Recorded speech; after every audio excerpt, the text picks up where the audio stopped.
Boa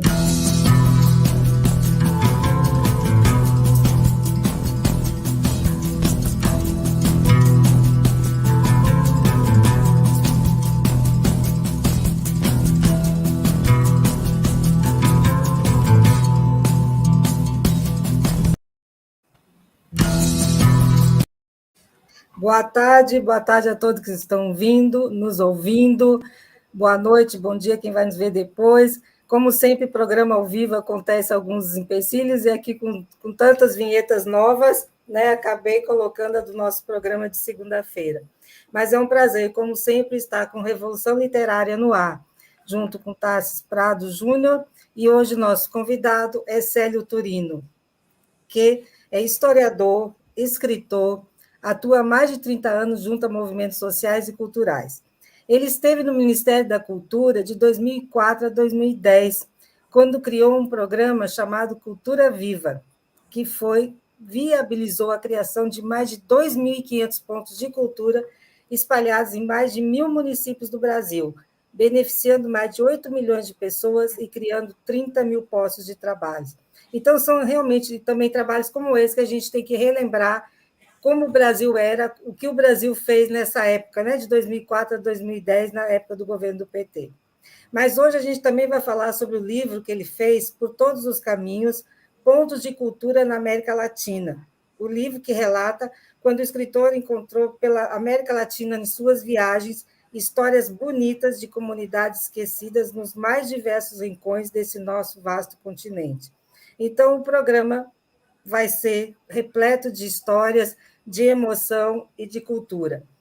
Eu agradeço a quem está conosco, a quem vai estar depois, agradeço aos nossos canais parceiros, ao Comitê Lula Livre de Salvador, Vozes Livres, a TV Coter, a Associação Cultural José Martí, a Mídia Livre, e também estamos no Twitter do Iaras e Pagus. Aproveite para vocês se inscreverem no nosso canal, em todos os canais parceiros, e, se puderem, se tornar membro para a gente realmente conseguir fortalecer a nossa mídia independente. Tá? Eu passo para você. Olá, Maria Luísa, Célio, boa tarde a todos que estão aqui acompanhando mais um programa nosso aqui do Revolução Literária. Eu acho que esse nome do nosso programa nunca foi tão preciso, né? E a gente, com esse programa Revolução Literária, a gente tem essa proposta de trazer pessoas aqui que causam, né, que provocam uma revolução através das suas obras, focadas na transformação, pensadas na transformação da sociedade para uma sociedade mais justa, mais equânime. E o nosso convidado de hoje, ele faz esse papel e é por isso que ele está aqui. Eu agradeço especialmente a presença do Célio. Então, a gente já passa de imediato para ele, para cumprimentar os nossos internautas e fazer uma breve... falar um pouquinho sobre o que foi esse programa Cultura Viva, né? Explicar o que foi e o que poderá ser feito, né, daqui para frente também. Obrigado, Maria Luísa, pelo convite. Na verdade, eu não sabia que era Revolução Literária. O programa de hoje, fico mais feliz ainda, honrado, né? Aliás, o nome do programa Iaras e Pagus eu acho lindíssimo. Então, logo recebi o convite, só com esse nome eu já viria, né? Ao Tarsis também, muito obrigado pelo convite. Bom, eu sou historiador, né? Na verdade, eu acho que quando pegou esse currículo, foi escrito há mais tempo, já tem mais de 40 anos aí de jornada, né? Que você diz 30 ali, porque é o que deve estar escrito mesmo. Mas desde o final dos anos 70, eu fui me envolvendo com a luta social, política, pela emancipação do nosso povo, na resistência contra a ditadura militar e também na ação cultural direta, né? Isso sempre me atraiu. Vivi em favela, em Campinas, né? Sou de Campinas, aliás. Quem me iniciou na ação política, quem me recrutou para a militância foi o professor Lejeune, que às vezes vem aqui no Iaras e Pagus, né? E isso em 78, tinha 16 anos à época. E aí, com 1980, eu decidi morar numa favela, fazer cineclube na favela.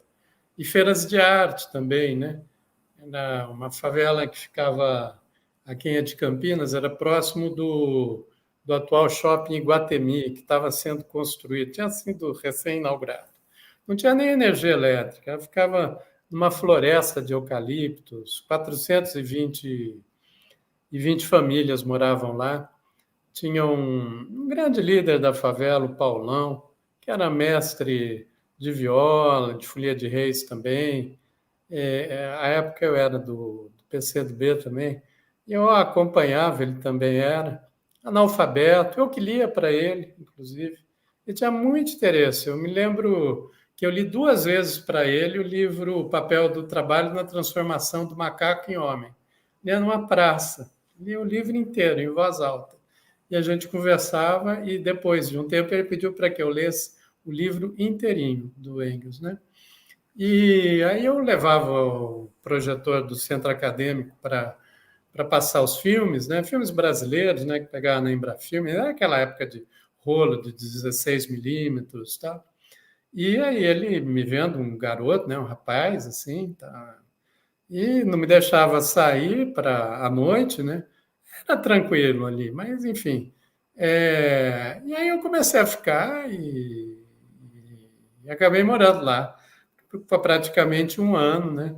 Foi quando, inclusive, eu tive uma experiência muito significativa na minha vida, porque unindo cultura, né, acompanhando as folias de reis, as violas, também a organização de juventude. Na época a gente inventou uma sigla para o movimento que era Juventude Democrática Progressista, da Judepro, não, que depois deu origem ao JS.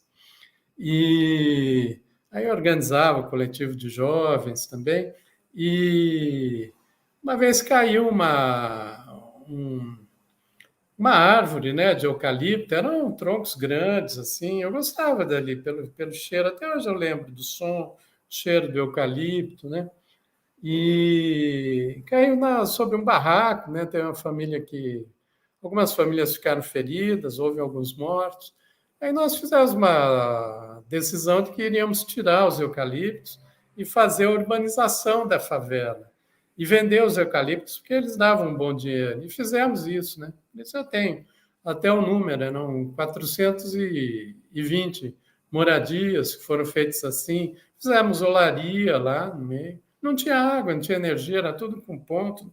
Falando isso em 1980, 40 anos atrás, 42. E foi uma experiência muito forte para mim, né?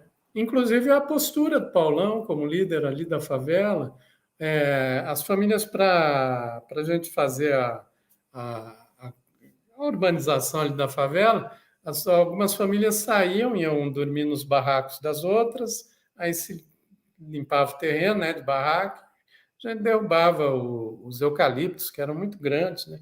Foi uma operação de engenharia, assim, muito bacana. Uma hora eu já escrevi um pouco sobre isso, mas uma hora eu quero escrever mais literariamente sobre isso, né? O Paulão foi o último morador, a última família a ter casa de alvenaria, inclusive. E com isso eu aprendi muito, do ponto de vista ético, estético também, essa relação com a cultura popular. E aí depois fui trabalhando com museus, estive como secretário de Cultura em Campinas, depois diretor de lazer em São Paulo, até que fui para o Ministério da Cultura. E aí, quando eu cheguei, tinha que pensar um projeto de descentralização cultural, eu carreguei essa experiência, né? Então, inverti um pouco, invertia totalmente a lógica, né? Normalmente, as políticas públicas são feitas para as pessoas, né? Com o ponto de cultura, não. A política pública é feita com as pessoas. Tanto que eu até escrevi um livro que saiu pela editora Anita Garibaldi, isso há uns mais de 10 anos, que é o Brasil de Baixo para Cima, em que eu conto essa experiência, né? Então, é uma construção orgânica, né? A partir de um conceito, que é um conceito matemático, conceito do ponto, né?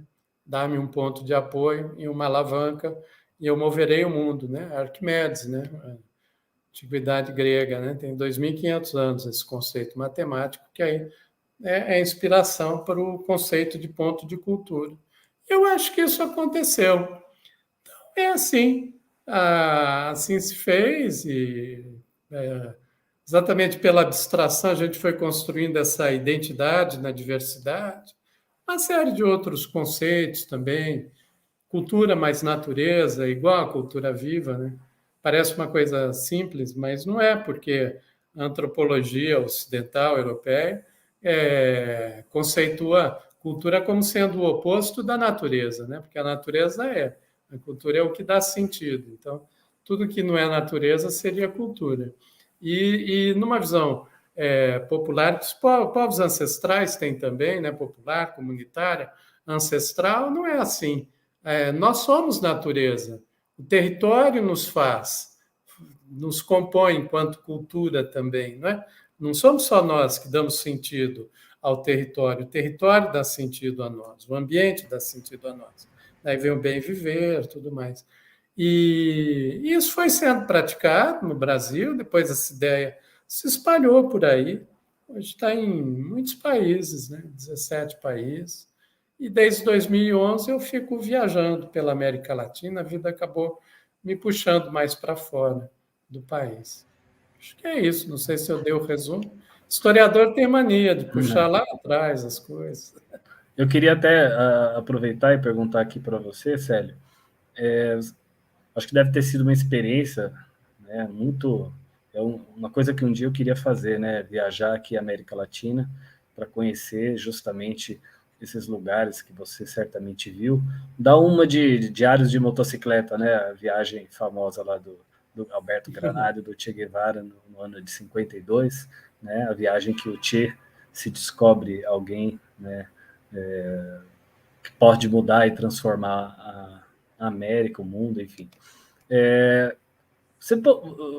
Como você passou por tantos países, tantos lugares, aqui principalmente na América Latina, você consegue colocar um ponto em comum que você elencaria como esse é um traço comum, assim, tipicamente latino-americano e que pode nos unir?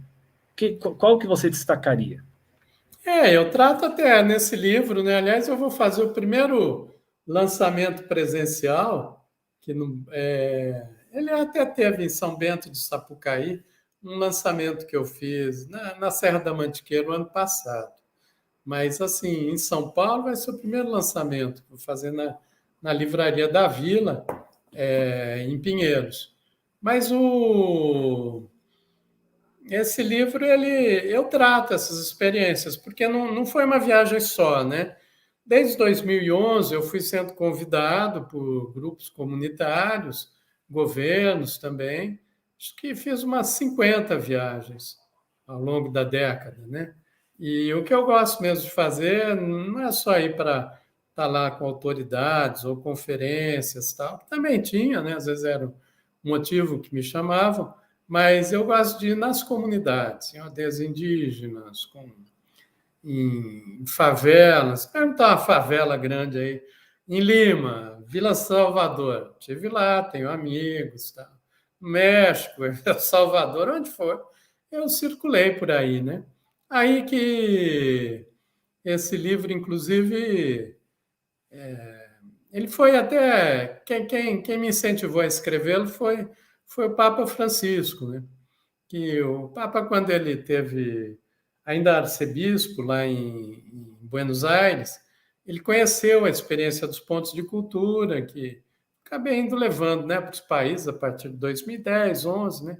Na Argentina, finzinho de 2010 que eu tive lá, já até uma marcha com 500 pessoas para Praça Rosada, encontro com senadores, deputados. Então, ele pegou esses pontos de cultura. Hoje há 1000 pontos de cultura na Argentina. E ele gostou muito da ideia. Ele tinha um projeto assemelhado, chamado Escolas de Vizinhos. Aí, quando se tornou Papa, ele pede para a assessoria dele encontrar quem tinha conceituado, quem tinha teorizado isso. E eles chegam a mim, ele me convida, em 2015, fui lá com a Silvana, minha companheira, e a gente foi criando uma relação. Eu tive algumas vezes lá já. E uma das vezes eu entreguei o livro O Ponto de Cultura Brasil de Baixo para Cima, né, edição que saiu em espanhol, e falando da América Latina, ele falou, por que você não escreve? E foi isso, em 2017 nós conseguimos um apoio E aí eu fui só para escutar mesmo. A Silvana que organizou as viagens todas, fui com o fotógrafo, Mário Miranda, excelente fotógrafo, que é meu irmão também, e nós passamos por 11 países, né? Mas tá, aí eu trato, né? Cada capítulo eu trato de uma experiência, sempre por um tema. Então, por exemplo, no Belize, aí eu gosto da microhistória, aí eu contei a história de uma pessoa, uma mulher, a Cláudia Orantes. Deixa eu ver se eu encontro foto dela aqui. A Cláudia, ela era filha de um guerrilheiro, que era um homem, um militante de esquerda, mas de família. Não vou pegar, vai demorar. Mas era de uma família muito rica, lá da Guatemala. E ele é morto na guerrilha, né? Tal. E a guerrilha na Guatemala é pouco conhecida, foi muito violenta. Inclusive, os norte-americanos fizeram lá um experimento, que são os caibiles, caibiles significa levar um leopardo dentro. E é uma capacitação que tem até hoje lá na Guatemala. Os soldados eles são jogados na selva, antes eles têm o treinamento, eles têm que ter um cão, é do método deles. Eles têm que se afeiçoar e criar um cão. E depois eles ficam na diplomação deles, eles ficam jogados sozinhos na selva e eles têm que comer o cão, que é o único amigo deles. É o Rambo. O Rambo é baseado na experiência dos caibiles, assim, só para o pessoal ter uma ideia. E se procurar na internet caibile, vai achar, com K. E o pai dela enfrentou esses caibiles. A Cláudia, ela cresceu em Cuba, como criança, né, exilada, não ouvia, inclusive, o som do pai. A única lembrança que ela tinha do pai era um caracol. Até o título do capítulo é Caracol. E aí ela volta para Guatemala, ela não acabou a guerra, tá? Ela não se encontra, porque é de família de alta classe, mas é uma outra visão, né? Ela não se encontra, ela vai morar no Belize, né, na fronteira. E olha que ela vai morar justo em Arenal, que é uma cidade que é dividida por um campo de futebol. Metade do campo está na Guatemala, metade no Belize. E em que foram viver os caibiles? E olha que beleza! Ela faz uma ação de um ponto de cultura lá em Arenal para as filhas e filhos dos caibiles. E aí ela vai encontrando o perdão, né? Aí então eu conto nesse capítulo a história dela, mas essa história da Guatemala, também de Caracol, que foi a única cidade-estado maia que foi governada por mulheres, por iaras e pagus, olha só. E aí eu faço uma associação com o Caracol, bom, enfim, senão eu vou contar o capítulo, mas eu vou tratando as histórias dessa maneira.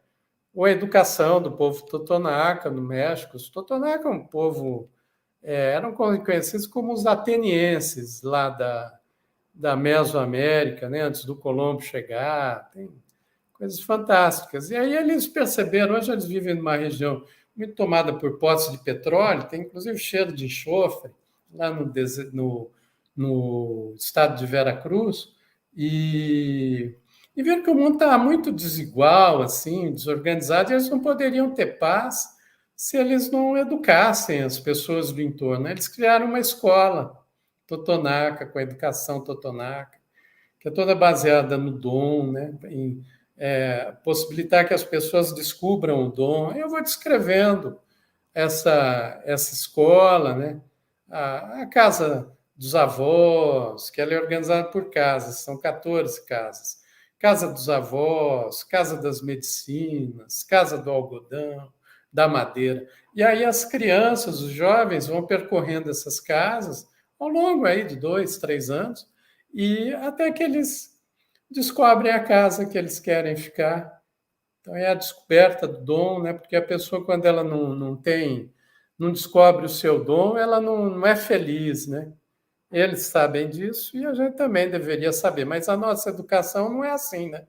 A educação ocidental não é assim, ela é toda feita para reprimir o dom, né? Se educa para o mercado de trabalho, educa para o utilitarismo. Tem uma das casas lá que é a casa da palavra florida, né? Aí eu falo sobre isso, porque a palavra ela tem que ter a beleza, né? Esse sentido do encantamento. Então, esse livro, eu conto isso e vai escrevendo. Tem, inclusive, do Brasil. Foi o capítulo mais difícil para mim, para escrever. Porque eu já estava vendo, tudo isso está acontecendo no país, né? Tanto que o final do capítulo eu escrevi um texto, meio poema, assim, digamos, um ensaio-poema, que é o Sinto Saudades do Brasil, né? Eu escrevi estava fora do Brasil, inclusive, quando escrevi, né? E conta até histórias aí da Bahia. Aliás, são duas. Uma é de São Paulo, são 3 histórias que eu conto do Brasil. São poucas histórias que eu conto do Brasil. Uma é na cidade de Tiradentes, em São Paulo, periferia de São Paulo, e 2 são na Bahia, que até o capítulo de Braços Abertos, que é ali com os Pataxó, os Tupinambá, lá no sul da Bahia, ali em Olivença, com os índios online, e também na Chapada Diamantina, em Lençóis, com os griots, né? Aí eu conto, puxo a história dos griots, de onde vem a palavra, que vem de gritadores. Enfim, vou contando isso, coisas da Argentina, da Bolívia e tal. Sempre com um tema, assim. Essa foi a ideia do livro. Começando assim a falar, já que você falou nos índios pataxós, né, inclusive é uma denúncia que eu vou fazer, que eles foram proibidos de votar. Então, eu quero que fique registrado aqui, já que você conhece. Inclusive, a gente está denunciando isso hoje bastante, que foi descoberto hoje, que eles não tiveram nem transporte. Tiraram o transporte, tiraram todas as maneiras com que eles poderiam ir votar. Então, aqui o Ministério Público, né, a Associação ABJD também está providenciando quem impediu, né, que eles existem, estão muito na cidade do Prado, Olivença, eu sou da Bahia mesmo. Mas aqui você... Né? Então, já aproveitando, pegando o seu gancho, já que você falou nos índios, bom, em Lençóis a história deve ser maravilhosa. Que Lençóis, a Chapada já é toda mistério, já é toda cheia de histórias, né? Aí eu parto... E agora, desculpe. Pode falar, pode falar. Não, eu acabei não falando, né, o que o Tarcísio perguntou, na verdade. Mas a grande unidade, né, que eu vejo é a busca por um reencantamento no mundo. A gente vive num mundo desencantado. E eu vejo que pelas comunidades, aí em todos os lugares que eu fui, há uma busca por essa poética, essa remagificação, esse encantamento do mundo, né? E reencantamento, né? Que, na verdade, para os povos ancestrais nunca se dissociou. Então, e fora também a grande presença feminina, né?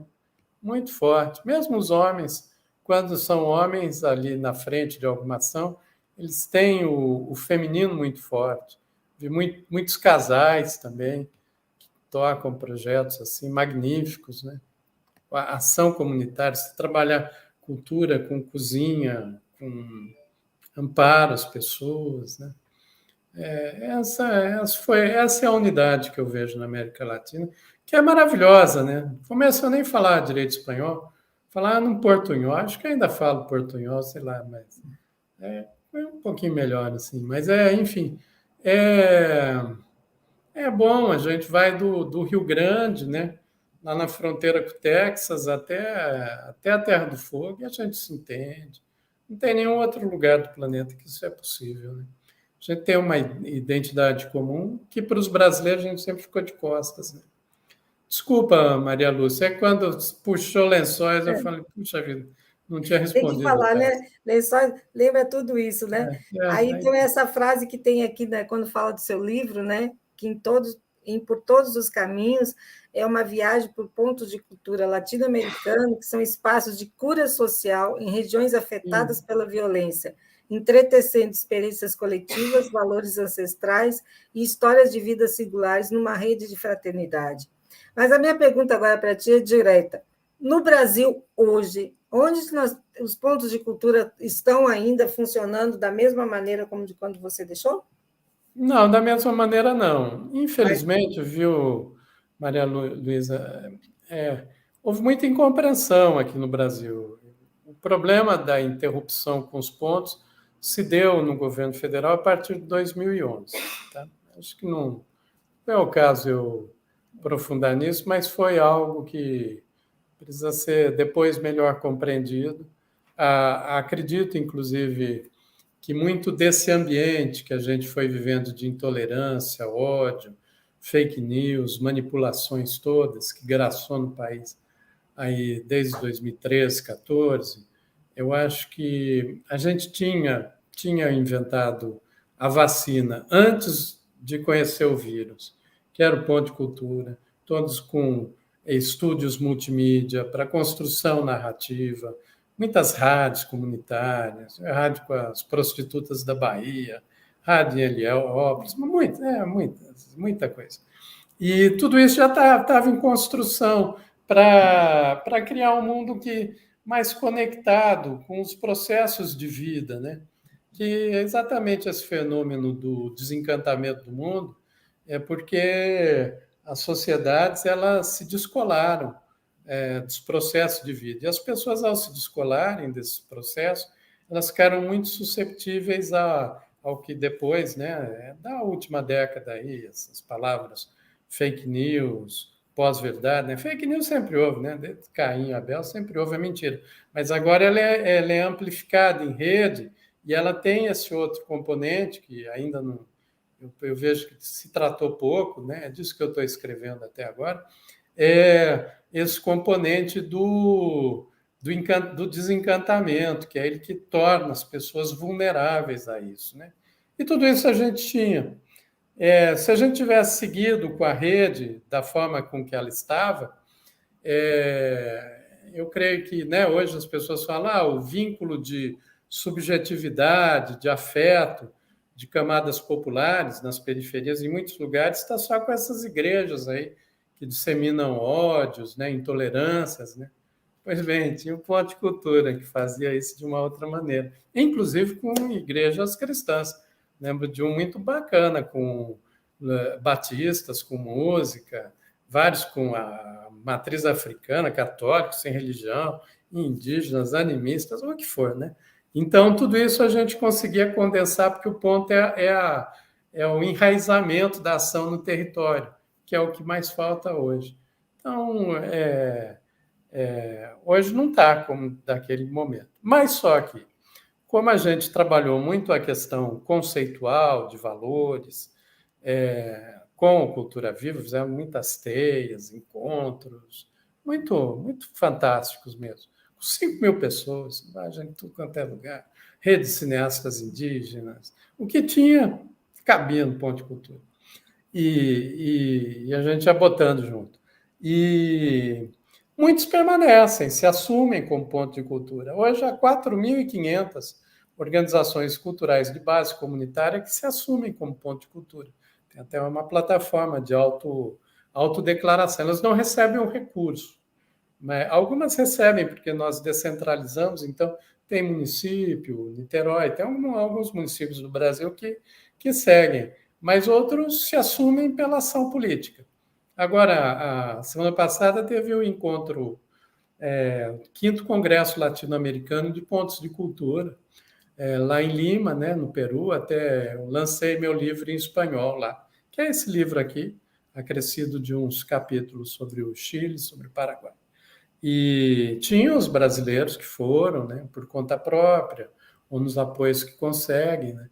Então, tem todo... É uma rede que está aí, se bem irrigada, as sementes elas estão aí, ela pode florir muito aí.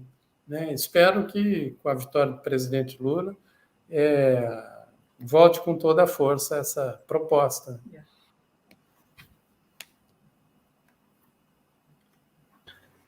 Essa proposta é excelente, né, Célio? E esses pontos de cultura também, porque a gente vai construindo, né, a subjetividade coletiva, né? A gente vai trabalhando no fazer sentido, né? Eu gostei quando você coloca, né, fazer sentido, porque eu sou professor, né, então o que mais me angustia ultimamente não é necessariamente o aluno não saber algo. O que me angustia mais é ver que eles não veem sentido no que fazem, né? Então, É por isso exemplo, mesmo. não é? Você conta uma coisa, às vezes, em sala de aula. Não que seja uma novidade, mas é difícil você detectar no olhar, na reação, o encantamento com aquilo, né? E eu acho que a cultura tem que trabalhar justamente nisso. A gente está muito automatizado, como se fosse robotizado, algo assim. A gente só repete o comportamento. O nosso ensino é feito, né, feito só para visando o utilitário, né? A gente aprende coisas e a pergunta é no que eu vou usar, o que eu vou ser útil, É. né? Então, assim, não há aquele aprender pelo encantamento do mundo que você vai também aplicar na sua vida útil, vamos dizer assim, pragmática do dia a dia.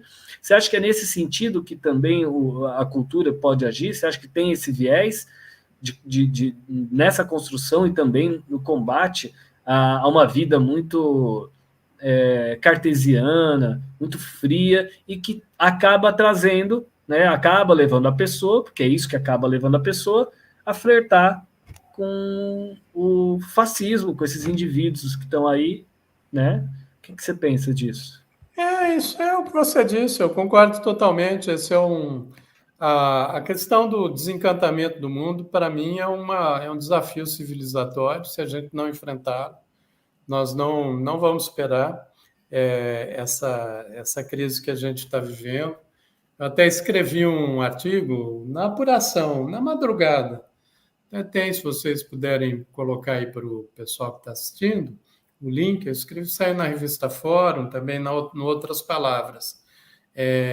Cultura para reencantar o Brasil. Eu escrevi na madrugada, vendo a apuração, e aí eu achei que tinha que apresentar umas propostas muito execuíveis, né? Então, coloco aí uma meta de 5 mil pontos de cultura em 4 meses. Dá para ter.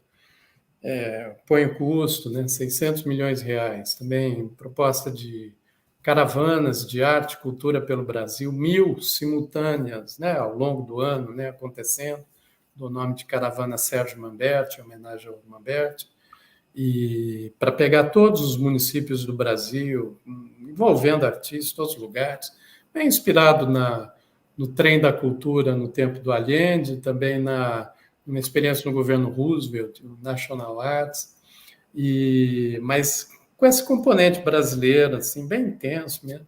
Também boto custo, 300 milhões. Eu gosto de mostrar que é tudo viável, é simples, é poético e é viável economicamente, sabe? Também uma série de festivais, enfim. Ok, aí um conjunto de propostas, né? Eu penso que isso é urgente, é o maior desafio, porque o país está fraturado, o mundo está fraturado. A gente vive num contexto de colapso assim que pode acontecer a qualquer momento. Veja lá, a Rússia está em qual é o estado lá? Estado de emergência, né? O que pode acontecer, né? Ali na guerra com a Ucrânia,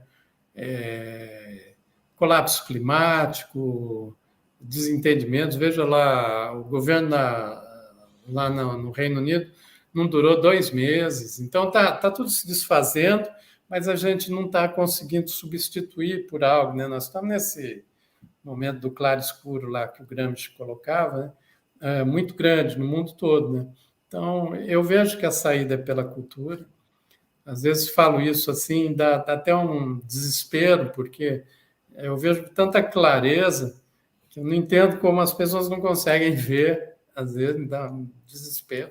Aí por isso escrevi o texto, tem 10 páginas, escrevi na madrugada, tem curso para tudo. Política para combate ao analfabetismo, é um absurdo, aliás, foi o maior fracasso em política social do Brasil, não enfrentar o analfabetismo. É possível com R$ 750 por pessoa alfabetizar um adulto analfabeto com mais de 15 anos. A gente consegue fazer em 2 anos alfabetizar 12 milhões de brasileiros.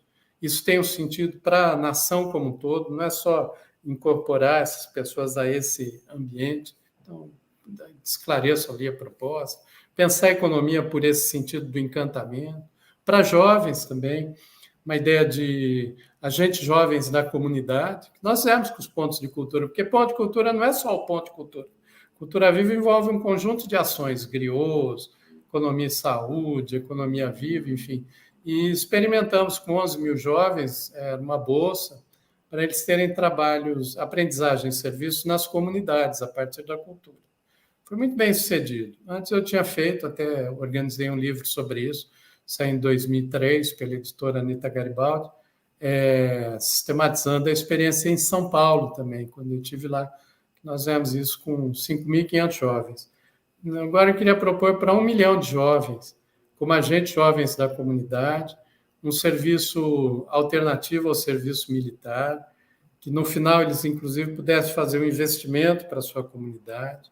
Isso é muito possível, muito necessário.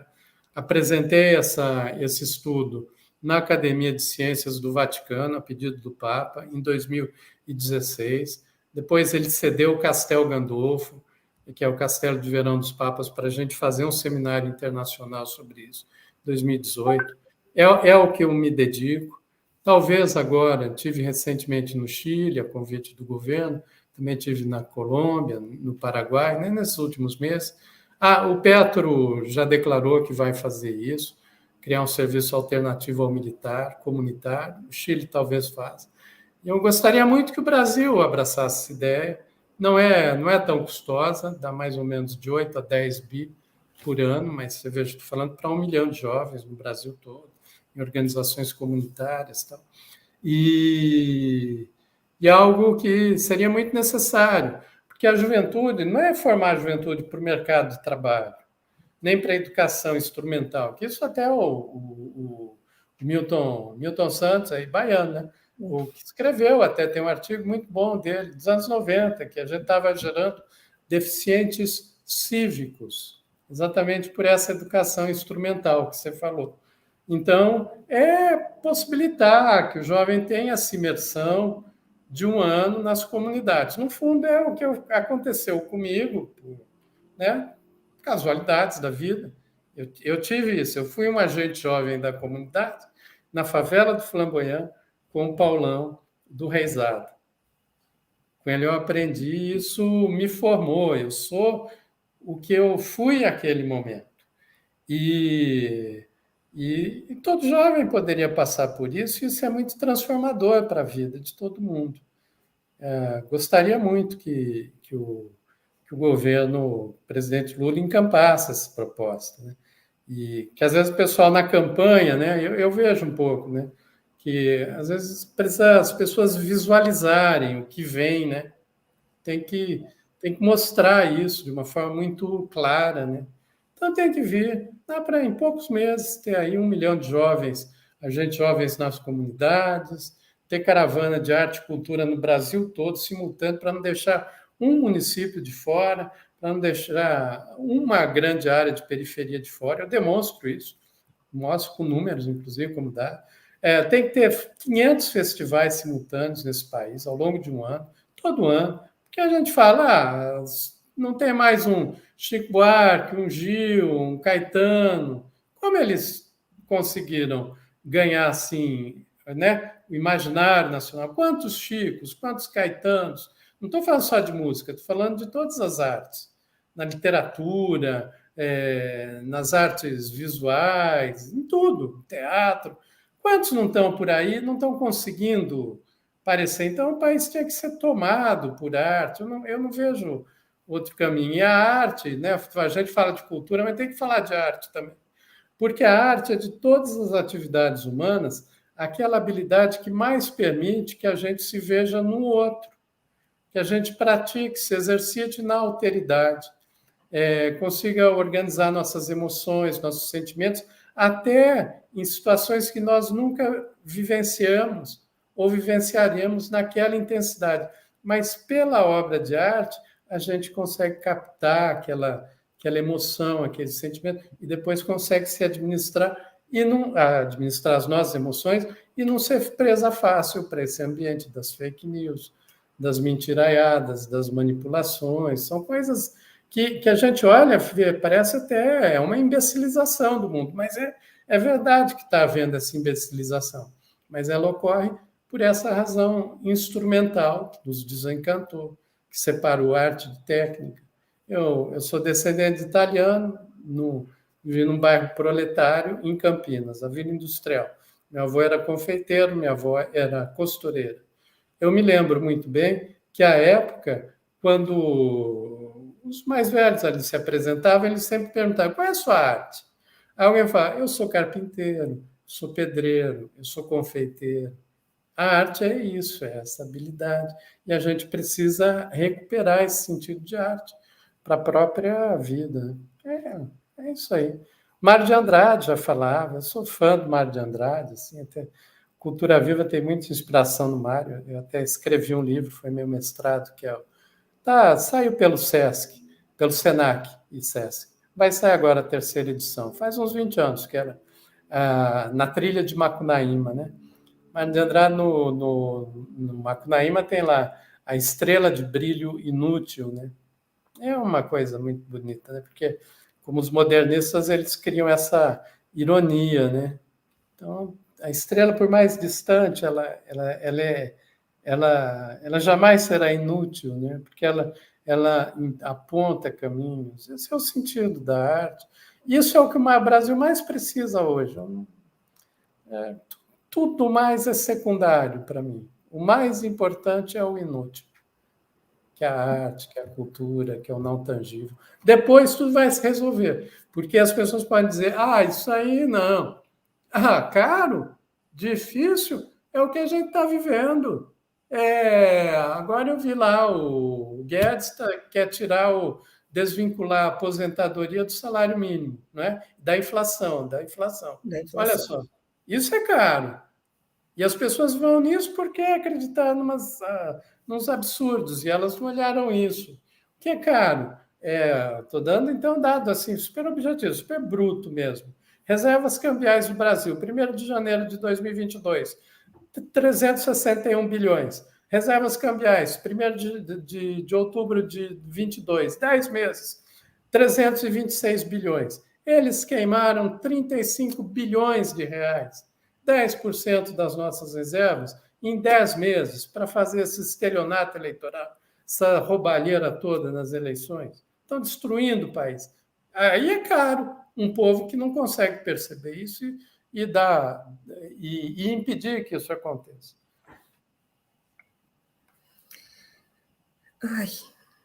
É difícil. Aí, quando você fica falando tudo isso, né? Aí desenvolver, trazer também isso para o nosso povo, né? Que eu espero realmente que a gente vai ser difícil, mas quando a gente vê essa violência que estão fazendo contra as igrejas, e sejam elas quais foram, né? Começou no Candomblé, que já foi muito, e agora contra a Igreja Católica, essa invasão contra a Igreja Católica de uma maneira tão brutal, né? Tão bruta, que é quebrando e agredindo mesmo. Eu nunca imaginei ver isso, realmente. Eu acho que nenhum de nós, né? Nunca imaginou que as pessoas chegassem. Eu acho que cada dia um exemplo, né? Mas essa semana, isso que aconteceu com o Inominável, né? Falando o que ele falou das meninas, que eu acho que isso aí tem que ser muito falado e repetido, porque ele falou o que ele falou, que pintou um clima. Isso aí ele falou, com meninas de 13, 14 anos. Aí isso me reporta, gente que vive aqui em Salvador, que é uma cidade onde a maioria é pobre, onde as comunidades não... Eu vou falar em Salvador porque é onde eu moro. Várias comunidades. Quer dizer que uma menina pobre, ela não pode se arrumar, no sentido de andar limpa e arrumada, porque leva a pensar que é outra coisa. Então, isso ali me chocou muito. Eu estou, assim... né, corroborando com todas as mulheres, com todas as meninas que se sentiram ofendidas, que se sentiram magoadas, porque são palavras que doem mesmo. E se isso aí for, né, não for levado em questão para ele perder as eleições, cada pessoa, cada homem que a gente olhar, que as meninas olharem, elas vão olhar para ele e vão dizer, eles estão olhando realmente, eu estou falando das adolescentes, com que olhar? É o olhar que ele olhou as meninas porque estavam arrumadas? Não vai, então, né? Então isso aí dói muito. Então a gente talvez vamos recuperar, vai ser difícil. Eu acho que a gente primeiro tem que ganhar as eleições e a recuperação, Célia, é voltar essa cultura, né? para a gente tentar reverter um pouco esse quadro, que isso aí dói muito, estou falando como mulher, como mãe de filha mulher, neta, que eu tenho. Então, sabe, isso aí está doendo muito, muito, e não ter havido uma revolta no Brasil em torno disso. E a gente sabe que é verdade o que aconteceu. Eu acho que as mulheres eram todas estar na rua, eram para as mulheres, as meninas, as jovens estarem na rua contra isso, porque isso aí nos ofende muito, sabe? Ofende mesmo como pessoa e adolescente nem se fala, né? Então, é sem palavras mesmo. Então, eu agradeço, assim, mudando um pouquinho, voltando aqui a quem está conosco, agradeço muito a quem está aqui acompanhando o nosso programa, como sempre, a quem vai ver depois. Peço que realmente compartilhem, deixem seu like. São programas assim que a gente consegue levar, trazer, por exemplo, né? Talvez muita gente aqui nunca tenha ouvido falar, Célio, nos pontos de cultura, no que foi feito, no que são os pontos de cultura, no que eles, na América toda, acredito que muita gente mesmo não sabe o que é isso, porque e como foi feito, né? E quanta coisa eles trouxeram, né, em termos de cultura e arte para o Brasil. Então, Maria de Jesus está conosco aqui, Cristiano, Maria Dourado, Cristina, boa tarde, Maria José, Liduína está aqui conosco. Eu coloquei aqui o seu link do seu artigo. José Prado fala: pinta um clima que Messias tem pouca gente que o apoia. Então, eu voto no Lula, presidente, e a única saída para o Brasil. Angélica Bueno: a arte e a cultura no Brasil é barato e fácil de fazer. Aqui em Nova Iguaçu, Baixada Fluminense, fizemos na pandemia, via live, de 5 horas, sem parar, um festival de arte e cultura sem custo.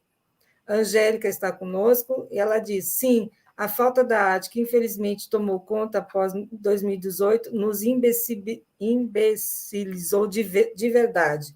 É muito nojento e pior que as pessoas não se conscientizaram disso, e é muito revoltante. E é como eu me sinto mesmo. Toda vez que eu vejo ainda alguém, mulheres, defendendo, sem pensar, né, defendendo mesmo, como se fosse mentira o vídeo que elas estão ouvindo, realmente me entristece muito.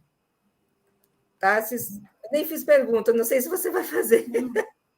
Eu me empolguei aqui falando, defendendo dessa que me atinge muito. Concordo totalmente contigo. É uma curiosidade, Célio, eu me interessei bastante pelas tuas viagens aí na América Latina. Eu achei muito legal você ter falado daquele exército lá, os Kabyles, né? E lá na Guatemala, né? Até abri aqui, fui procurar um pouquinho, né? São uns Rambos mesmo, né? Na Guatemala. Você viu? Então. Vi. A palavra de ordem deles é se eu avançar, se eu avançar, siga-me. Se eu parar, empurre-me. Se eu atrasar, mate-me. É assim que eles são formados. Olha só. Militar brasileiro formado dessa. Exatamente. Né? Até então eu vi lá que eles, né, nasceram em 1974, né? Surgiu em 74.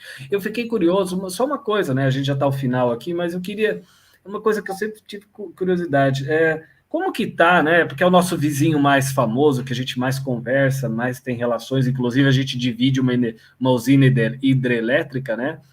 Como que é o Paraguai ali nessa questão da cultura? Né? Eu queria saber, porque assim, eu vejo preconceito às vezes tão grande, né? A gente chama cavalo paraguaio, não sei o que Paraguai, mas é uma cultura tão rica, né? Eu tive lá algumas vezes e tem essa outra face. Eu sei que pode ser longa, né, tua resposta, mas eu queria que você só sintetizasse pelo horário, mas só de curiosidade, dar um dropzinho de informação, uma coisa que me saiu veio em espanhol o meu capítulo do Paraguai, não está nesse livro, está na edição que saiu em espanhol, porque eu escrevi há pouco, né? O Paraguai, eles têm uma renda nacional, que é a Nhanduti, que é teia de aranha em Guarani, né? É muito fininho, é uma mortalha que eles fizeram. Eu conto lá a história, tá? Eu vejo o Paraguai muito a partir da Nhanduti. Primeiro, é uma ilha cercada de terra, e eu vejo como um ventre assim, da América do Sul. E aí eu fui contando as histórias, né, tanto da experiência missioneira, né, das missões jesuíticas, foram 150 anos de missões jesuíticas, chegaram a ter 150 mil habitantes. sob as missões, século XVII, XVIII, e isso marcou muito, foi construindo um imaginário híbrido. A cultura guarani, né, que é um povo muito espiritualizado também, muito, muito especial, e o impacto, né, do genocídio que houve no Paraguai, não houve em nenhum outro lugar do mundo, né? Na Segunda Guerra Mundial, o país que mais sofreu foi a Bielorrússia, né, a Belarus hoje, perdeu 1/3 da população. Na Guerra do Paraguai, 2/3 da população foram mortos, né? Aí eu conto essas histórias, e a partir também de um ponto de cultura lá, que é o Cântaro Bioescola, né? Então, é uma coisa linda que eles fizeram a partir de uma mangueira. Tal. E, na verdade, ali é de uma delicadeza, assim.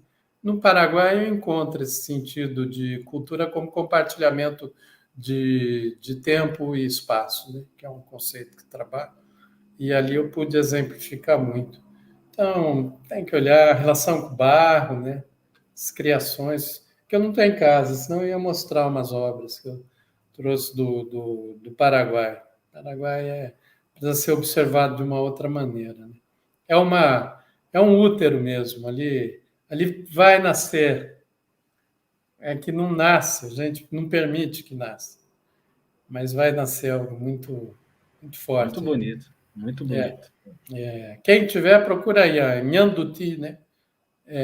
N com tio, que é Nhanduti em Guarani, né? Que é teia de aranha, né? Aí vai entender. Tem até um texto da Josefina Pla, não sei se você conhece, grande poeta, espanhola, mas viveu no Paraguai e tal. Muito, muito legal mesmo. Enfim, até a do que a Maria Luísa colocou, eu acho que assim, é muito certo mesmo. A gente devia até dizer assim, parece que estamos apelando, mas não é. A gente está vivendo sob um satanismo, né? Mas esse satanismo ele é resultado desse desencantamento do mundo. Então, as pessoas que se dizem cristãs são elas que estão atacando igrejas, profanando, indo com bebedeira, fazendo arruaça. Pedofilia mesmo, esse sentimento de naturalizar, né, o pintou um clima, né? Isso é uma coisa muito absurda. E a gente está anestesiado enquanto povo, porque isso era para gerar uma revolução no país, uma revolta, né, para esse pessoal ser expulso do trono, sem eleição, tinha que ser paf, eles todos. Mas é a mesma coisa como a gente tem pessoas que se dizem cristãs e não são cristãs, elas adoram tudo que é o oposto do cristianismo.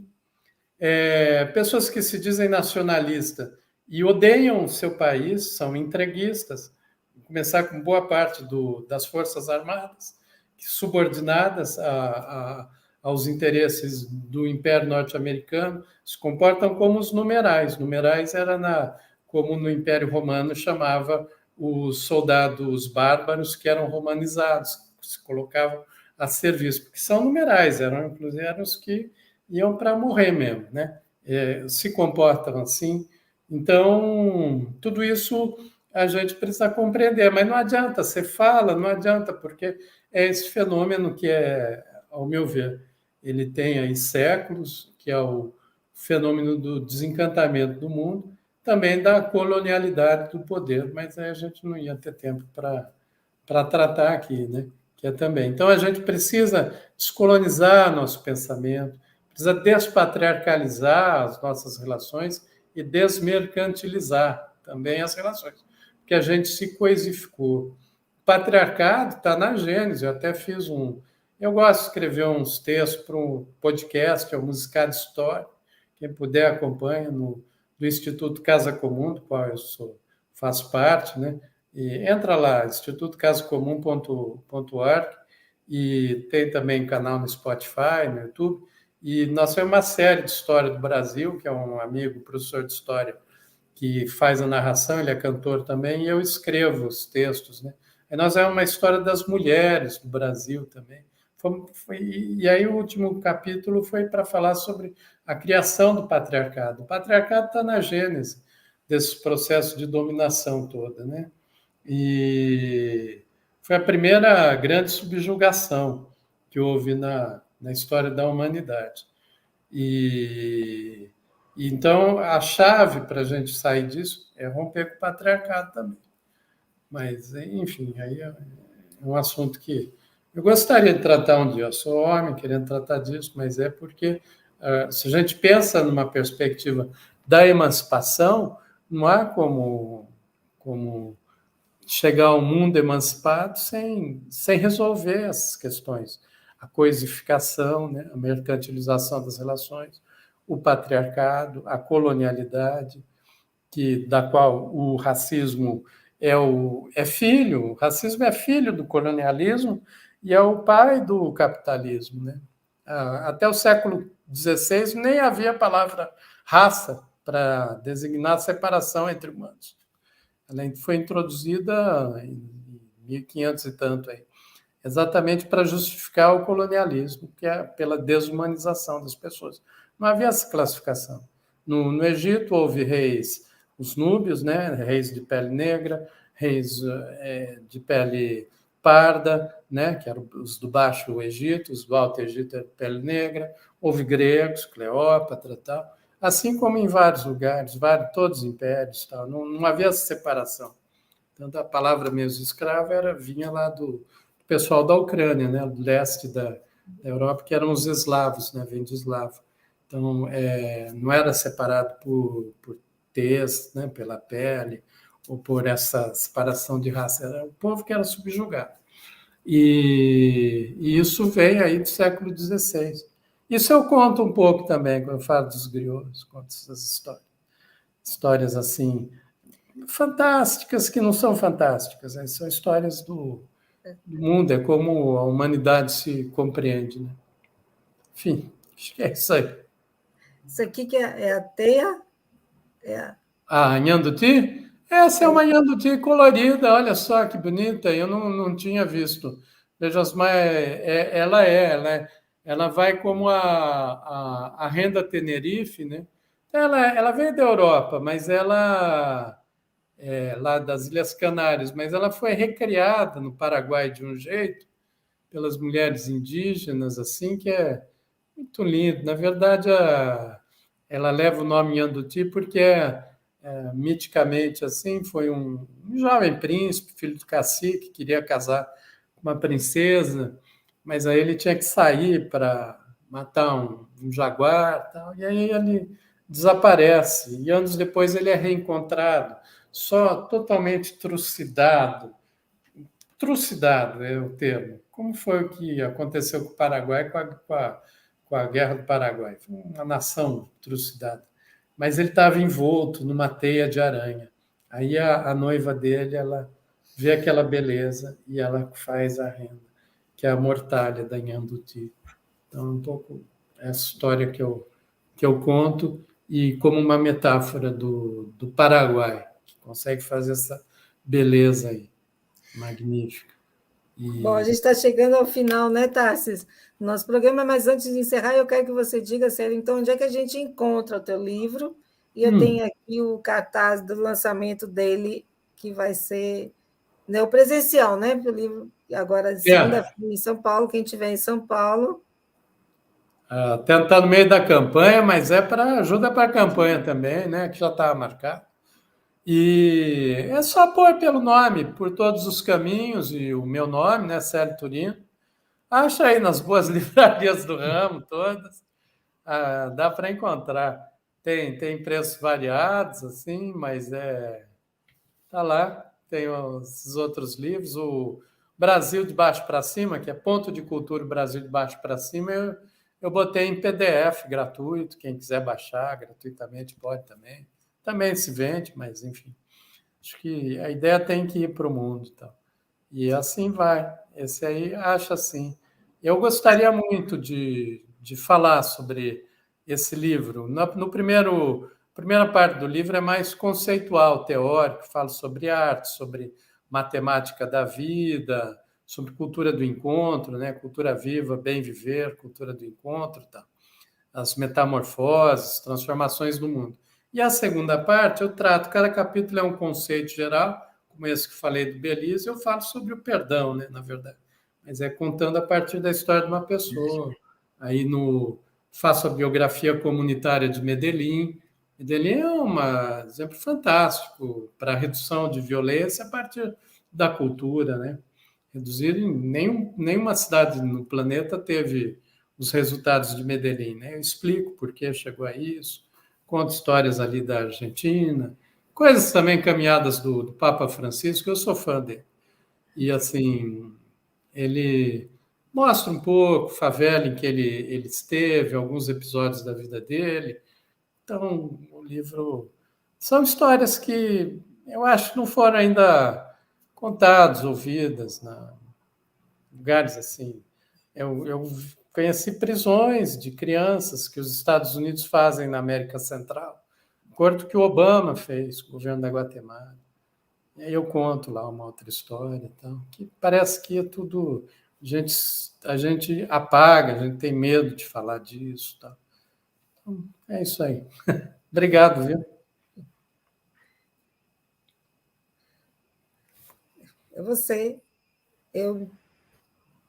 Para se despedir, então, foi um prazer estar aqui mais uma vez nessa lição de ponto de cultura, de arte, né? Aliviar um pouquinho, né? A gente ficar um pouco mais leve, saber que a cultura e a arte também fazem parte da nossa vida, é o que alivia um pouquinho também esses momentos difíceis que a gente está vivendo. Muito obrigado, Célio, por estar aqui conosco. Tassis, mais uma vez, obrigado, né, por dividir comigo esse programa, a nossa revolução literária, né, que faz com que a gente cada vez se fortaleça e vá vencendo junto esse caminho, né, tortuoso, mas a gente vai conseguir a vitória. Faltam apenas 10 dias. Obrigado, né, e até a próxima semana. Tchau, obrigado. Obrigada.